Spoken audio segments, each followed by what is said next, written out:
আসসালামু আলাইকুম রহমতুল্লাহ। এটা হচ্ছে আমাদের করলা ক্ষেত। আমরা বিচি দেওয়ার পর এখানে অনেকগুলো করলার চারা কেটে গিয়েছিল, অনেকগুলো বীজ থেকে চারা হয়নি। এর জন্য আমরা হচ্ছে কিছু বীজ অবশিষ্ট যে ছিল ওগুলা দিয়ে আমরা চারা তৈরি করেছি। অন্য জায়গা থেকে চারা উঠিয়ে নিয়ে এসে যে চারাগুলো এই ক্ষেতের ভিতরে কেটে গিয়েছে, তো আমরা ওইখানে এরকমভাবে নতুনভাবে আবার হচ্ছে রোপণ করে দিচ্ছি, যাতে জায়গাটা গেপ না থাকে। অ্যাকচুয়ালি একটু যদি লক্ষ্য করেন দেখতে পারবেন যে মাশাআল্লাহ এখানে আমাদের অনেকগুলো শশার চারা আছে।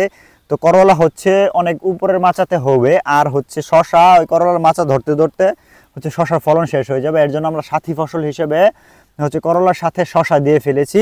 তো আর আমরা এরকম সুন্দর সুন্দর চারাগুলো এখন হচ্ছে নতুন করে আবার রোপণ করে দিচ্ছি। 10-12টার মতো কেটে গিয়েছিল, আর বাকি ইনশাআল্লাহ আল্লাহর রহমতে সবগুলাই হয়েছে। এই যে লক্ষ্য করে দেখতে পাবেন এখানে বীজ দিয়েছিলাম, এই বীজগুলোর থেকে চারা সুন্দরভাবে হয়েছে।